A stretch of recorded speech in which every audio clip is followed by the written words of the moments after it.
सर्वज्ञ श्री चक्रधर स्वामी की जय। दंडवत प्रणाम। तर उपस्थित सर्व यांना माझा दंडवत। आज 5 सप्टेंबर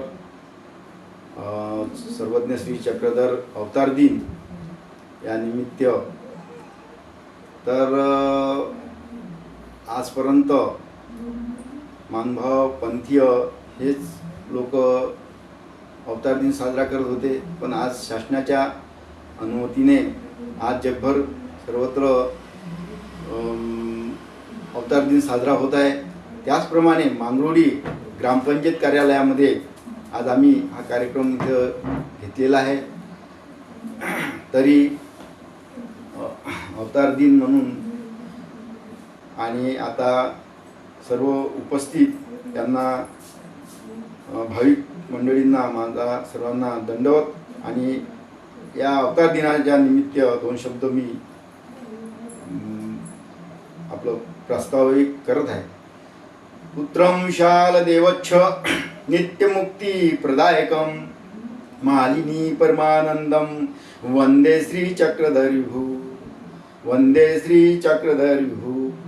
तर सर्वज्ञ श्री चक्रधर स्वामी यांचा अवतार दिन शके 1220 मध्ये गुजरातमध्ये भडोस या गावी अवतार दिन झालेला आहे।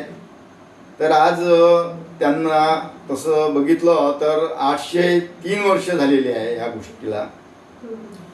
तर सर्वज्ञ श्री चक्रधर स्वामी म्हणजे हरिपाळ देव, म्हणजे आता समोर ते येईलच, त्यांचं नाव कसं पडलं ते सांगण्यात येईल, पण आधी ते हरिपाळ देव।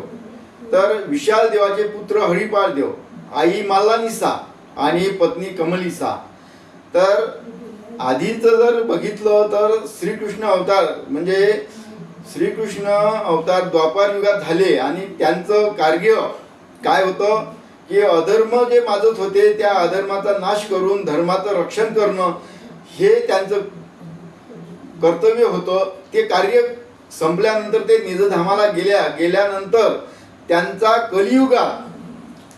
कलियुगात चक्रपाणी म्हणून अवतार झालेला आहे। आणि आता मी तुम्हाला सांगितलंच आहे। तर इकडे हरिपाळ देव आणि विशाल देवाचे पुत्र हरिपाळ देव, माल्लानिसा ही आई आणि कमलिसा पत्नी। तर हे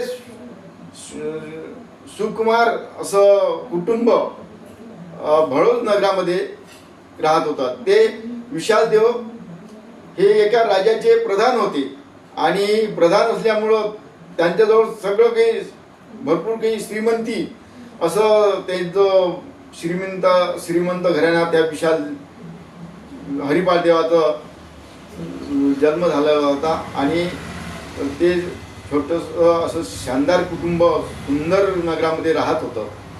तर काही दिवसानंतर ते मृत झाले, म्हणजे वयाच्या 25-26 वर्षी ते मृत झाले। आणि इकडे काय झालं ते मी सांगितलं की नाही का, श्रीकृष्ण चक्रवर्ती हे जे द्वापार युगात त्यांनी अवतार धारण केला, मग निजधामाला गेल्यानंतर चक्रपाणी अवतार झाला। तर चक्रपाणी हा अवतार कामाख्ये निमित्त काय झालं, निमित्त माननी कामाख्याचे प्रतीत उठवले हरिपाळाचे भरोस पूर्ण नगरा असं ते गीत आहे। तर कामाख्ये निमित्त इकडे चक्रपाणीने देहावसान केलं, म्हणजे देहाचा त्याग केला आणि तो आत्मा म्हणजे चक्रपाणी हा त्या मृत झालेल्या देहात म्हणजे प्रवेश घेतला। आता हे मृत झालं जे हरिपाळ देवाचं प्रेत हे मशानात नेलं। मशानात नेल्यानंतर तिथं ते बघितलं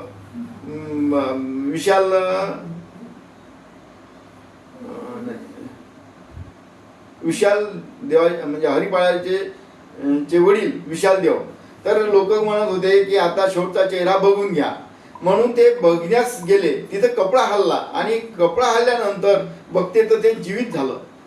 आता जीवित झालं म्हणजे इकडे काय झालं होतं की चक्रपाणी महाराजानं देहाचा त्याग करून, कामाख्येनिमित्त देहाचा त्याग करून ते त्या शरीरामध्ये प्रवेश घेतला होता. तर ते जीवित झालं. आता हे जीवित झालं, जिवंत झालं असं सगळे जण ओरडू लागल्या. जे नर्वस झाले होते, शोकाकुल झाले होते, ते अजून पुन्हा आनंदित झाले. आणि त्या प्रेत जे जिवंत झालं त्या हरिपाळाला, म्हणजे विशालदेवाचे पुत्र हरिपाळदेव हे जिवंत झाल्यामुळं त्यांना पुन्हा नगरामध्ये वाजत गाजत आणलं. आणि त्या नगरामध्ये जो आनंदही आनंद झाला, सगळं सुखमय असं वातावरण निर्माण झालं. पण हरिपाळ देवाचे वडील विशाल देव यांना शंका निर्माण होती. कशाची? तर हे जीवित झालं ते हे भूतखेत तर नाही, काही अशी शंका निर्माण होती. म्हणून त्यांनी सांगितलं की बारीक निरीक्षण करा, हे आधीसारखेच वागते की कसे वागते हे बघा. ते आधीसारखेच वागत होते, जसं विशालदेव आधी वागत होते तसेच ते वागत होते, म्हणजे विशालदेव. तर काही शंका कुशंका सगळ्या नाहीशा झाल्या आणि आनंदाने ते. पण एक त्यांना हरिपाळदेव जुगार खेळत होते, तसे हे जुगार खेळत होते. एक दिवस जिंकत असे, एक दिवस हारत असे, एक दिवस भरपूर हरले. त्यावेळेस कमाली दिसायला म्हटलं की यांचे देणे आहे ते आता तुम्ही द्रव्य द्या. तर ते म्हणे मालिसेने लक्षात आलं की हे आता आपल्याला दागदागिने द्रव्य मागत आहे. तर माहेरची आठवण झाली, तिचं मन काही सुटलं नाही, आम्ही द्रव्य देणार नाही. ते उदास झाले. आणि उदास झाल्यानंतर हरिपाळदेव उदास झाले आणि विशाल देवाला कळलं की हे उदासपणानं वागत आहे. म्हणून सांगितलं की कोणाचे देणे आहेत हे आपण देऊन देऊ, हे सगळं तुमचंच आहे. म्हणून त्यांचं देणे देऊन दिलं. आणि मग आता तुम्ही चांगले राहा. मग ते चांगले राहू लागले. अशा काही दिवस निघून गेल्यानंतर हरिपाळदेव मग रामयात्रेचा हट्ट पकडला आणि सांगितलं की मी रामयात्रेला जाणार. म्हणून विशालदेव म्हणतात का तिकडे मोठमोठे राजे आहे, जाण्यास तुम्हाला मनही आहे, पण ते मन आहे ना स्त्री हट्ट, राजहट्ट आणि बालहट्ट, अशा प्रकारे त्यांचा हट्ट त्यांनी धरल्यामुळं मालानीच आई तिने सांगितलं की हे फार उदास आहे, आता तुम्ही यांना काही सैन्य देऊन यांना रामयात्रेला जाऊ द्या. म्हणून विशालदेव आणि त्यांची तयारी करून दिली आणि काही सैन्य दिले आणि रामयात्रेला पाठवलं. तेव्हा काही अंतरावर रात्र झाली की ते काही सैन्य ते परत पाठवे, कुशल आहे म्हणून सांगा. असं करता करता ते सगळं सैन्य पाठवलं आणि दोनच राहिले. तर शेवट ते देऊरवाड्याला आले. देऊरवाड्याला आल्यानंतर तिथं रात्रीला झोपले. एक सैन्य इकडून झोपला आणि एक इकडून, असे दोघं सैन्य होते आणि त्याचं ते रक्षण करण्यासाठी होते. पण त्यांनी त्याच्यातूनही गाढ झोप त्या सैन्याला लागली असता ते देऊरवाड्याला आले. आणि देऊरवाड्याला आल्यानंतर तिथे पहाट झाली. पहाटेला गोविंद प्रभू शेवडे गुरडे वडे खात होते. म्हणजे शेवडे म्हणजे शेवड्या, शेव म्हणतो की नाही आपण, शेव आणि वडे असे खात होते. तेव्हा त्यांना कळलं की आपल्या दर्शनास येऊन राहिले म्हणून हरिपाळदेव. तेव्हा त्यांनी तेव्हाच आवाज दिला की अरे होय रे म्हणे, होय रे चक्कू चक्कू आला रे म्हणे, होय रे, असं म्हणत काही वेळातच एका हरिपाळाचे आणि गोविंद प्रभूचे दर्शन झाले आणि तो गोळा असा फेकला तर गेरे म्हणे चक्र्या असा म्हणून त्यांनी झेलला. तर तेव्हापासून त्यांचं नाव चक्रधर पडलं. अशा प्रकारे त्यांचा जन्म झाला. अशा प्रकारे ते आले आणि त्यांचं नाव काय पडलं? चक्रधर. तर चक्रधर पडल्यानंतर घेरवणी चक्र्या असं म्हटल्यानंतर त्यांनी तो मुखी घातला, श्रीमुखी घातला. आणि तेव्हा त्यांना शक्ती संचार म्हणजे विद्या प्राप्त झाली गोविंद प्रभूच्या आशीर्वादाने. आणि काही वेळ ते राहिले आणि तिथून मग सालबर्डीला आले. सालबर्डीला म्हणजे पाळ्याला आले आणि पाळ्यावरून त्याने पर्वत अवलोकन केला आणि मग सालबर्डीला तिथून निघाले, सालबर्डीला गेले. सालबर्डीला गेल्यानंतर तिथं गंगा आणि माडू यांचा संगमाच्या वर मुनिदेव म्हणून उंच टेकड्यावर मुनिदेवाचं स्थान आहे. तिथं ते 12 वर्ष राहिले आणि मुक्ताबाईला भेट दिली. म्हणजे एका जीवासाठी त्यांचा उद्धार करण्यासाठी 12 वर्ष तिथं मौन धारण करून राहिले. त्याचप्रमाणे सशेकाचं रक्षण केलं.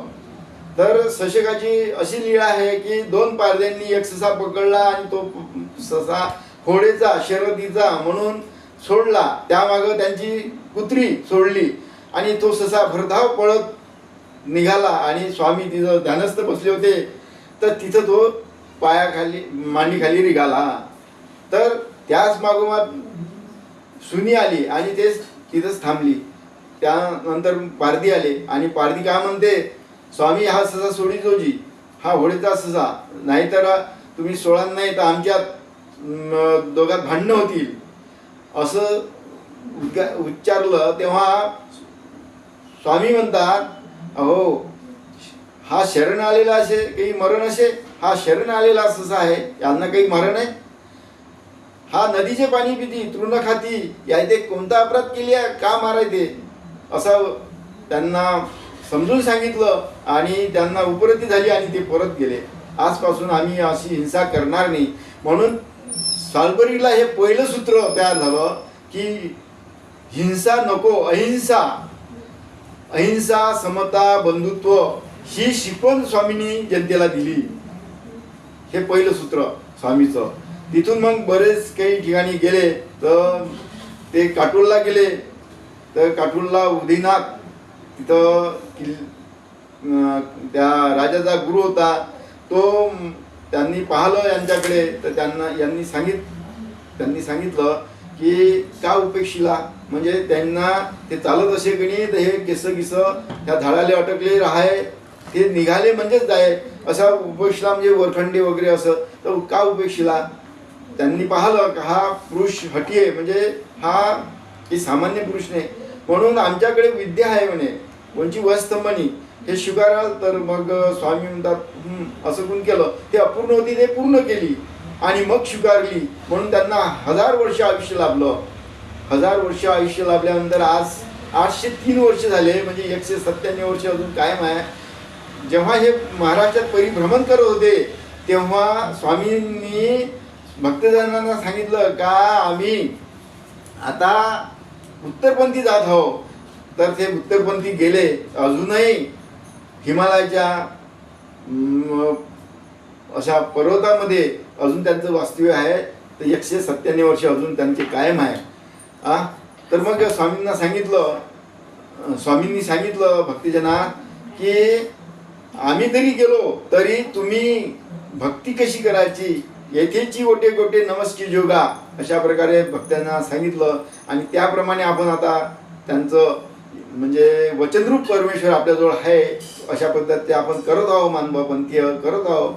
पण त्यांचे लीळा कार्य जरी आता ते उत्तरपंथी गेले पण त्यांचं इकडे महाराष्ट्रात भ्रमण करत असताना काटोलहून मग तिकडे बरेच ठिकाणी गेले, भ्रमण केलं. तर नांदेडला काही दिवस राहिले. तर नांदेडला राहता त्यांनी ते भिक्षा मागत असे. भिक्षा मागताना ते सिरिकराने भिक्षा मागून गोदावरीच्या नदीच्या काठी ते स्वच्छ खडकावर ते भिक्षा भोजन करत असे. आणि असा त्याचा काही दिवस कार्यक्रम होता.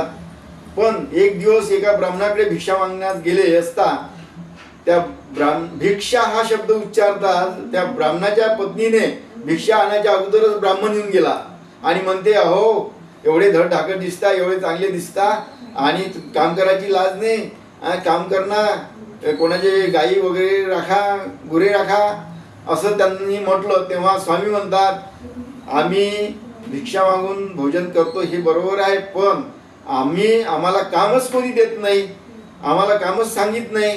मग तो ब्राह्मण म्हणते का आमचे गुराखी गेला 4 दिवस पासून गाई बांधल्या आहेत, तुम्ही जर चारत असाल तर तुम्हाला सकाळचा दही भात देऊ, दुपारची शिदोरी देऊ आणि संध्याकाळची दूध भात देऊ.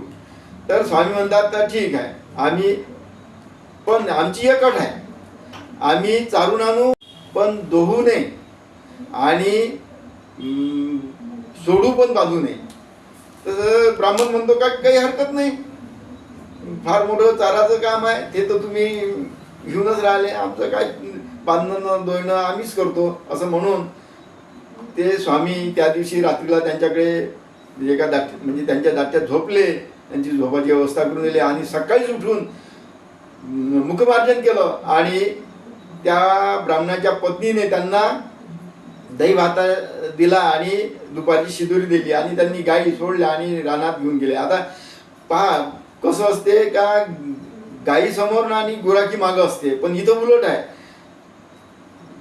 गुराखी समोर म्हणजे सर्व समोर आणि त्यांच्या मागं गाई. आणि एका स्वच्छ अशा जागेत म्हणजे खडगावर जाऊन बसले आणि त्यांच्या भोवताल गाई बसल्या आणि एकसारख्या त्यांच्याकडे टक लावून पाहत होत्या आणि त्या तहान भूक हरपून गेल्या होत्या आणि एकसारखं त्या स्वामीकडे त्या गाई बघत होत्या आणि आनंदाने बागुल करत होत्या. अशा प्रकारचे तिथं कार्य चालू असताना त्या गाई मग संध्याकाळी तर स्वामी समोर आणि गाई मागं आणि त्या वाळ्यात ते सोडून देत असे. काही म्हणजे दुसऱ्या दिवशी तिसऱ्या दिवशी त्यांचं 1 लिटर 2 लिटर असं दूध वाढत असे. त्या लठ्ठ झाल्या, ब्राह्मण खुश झाला का चांगला गुराखी सापडला. पण काही गुराख्याचं असं असते की जमत नसते, म्हणून एक गुराखी तिथं आला आणि म्हणते काय का हो तुमचा गुराखी तर तिथं खडकार काही बसून देते राजेवान, तो बसते आणि काही चारत नाही. पण तो ब्राह्मण म्हणते का आधीच्या गुराखा बरंच काही पटी ना, हा गुराखी चांगला आहे, गाई लठ्ठ झाल्या, दूध भरपूर देत आहे, तू काय सांगत आहे मला काही कळत नाही असं म्हणून तो गुराखी निघून गेला. आणि नंतर हे काय दृश्य आहे म्हणून बघण्यासाठी हा ब्राह्मण त्या दिवशी जेव्हा गाई नेल्या चारण्याकरता रानात, तेव्हा ते गाई ते स्वामी बसले होते, गाई आजूबाजूला बसल्या होत्या आणि रवंत करत होत्या. हे दृश्य त्यानं पाहिलं एका झाडाच्या आळुशातून आणि त्यानं ते पाय चरण धरायला पाहिजे होते, कारण की त्याचा उद्धार होण्याची वेळ होती. पण तसं घडलं नाही. देव देतो द्यायला पदरने घ्यायला, अशातली एक मन आहे. त्याच्या नशिबात ते उद्धारण्याचं कार्य नव्हतं. तो घरी आला आणि परत आल्यानंतर पत्नीला सांगू लागला की अगं ते कोणीतरी महान पुरुष आहे, श्रीकृष्ण चक्रवर्ती आहे, कारण का हे दृश्य मी असं बघितलं आहे. तर संध्याकाळी आल्यानंतर आपण एक चरण मी धरेल, एक चरण तू धरतो आणि आपण त्यांना क्षमा मागू, दंडवते करू आणि त्यांना सांगू का आपण कोण आहे. हा असा मनोरथ त्यांनी केला आणि स्वामी अंतर्ज्ञानी होते, ते बातच जाणत होते का परमेश्वर होते. आणि त्यांनी पाहिलं की आज याचा मनोरथ असा आहे, म्हणून गाईला संध्याकाळी आणल्यानंतर जा तुमच्या वाड्यात असं म्हटलं आणि त्यांनी परस्पर निघून गेले. असा त्याचा मनोरथ त्याच्याजवळ राहिला. म्हणजे सांगण्याचं तात्पर्य असं आहे की त्या ब्राह्मणाला ते सुचलं नाही का चरण धरावं म्हणून, अशी वेळ आली. तसंच आपण सुद्धा स्थानापासून जातो, कधी कधी डवलतो, हे डवलू नये, स्थानाला वंदन करायचं.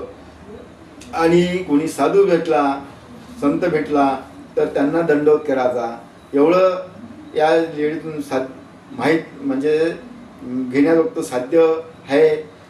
कारण का त्या ब्राह्मणांना डवलं म्हणून आपण असं डवलायला नाही पाहिजे. स्वामी जरी उत्तरपंथी असले तरी त्यांनी जे काही लीळा केल्या ते स्थान पवित्र आहे, तिथं आपण दंडवत केला पाहिजे, ते डवलू नाही. असे आहे इथं महात्म्य मी आता तुम्हाला सांगितलं. अशाच बऱ्या काही लीळा आहे. तरी आता वेळेच्या अभावी मी एवढेच 2 शब्द सांगतो आणि माझे 2 शब्द इथेच थांबवतो. दंडवत प्रणाम.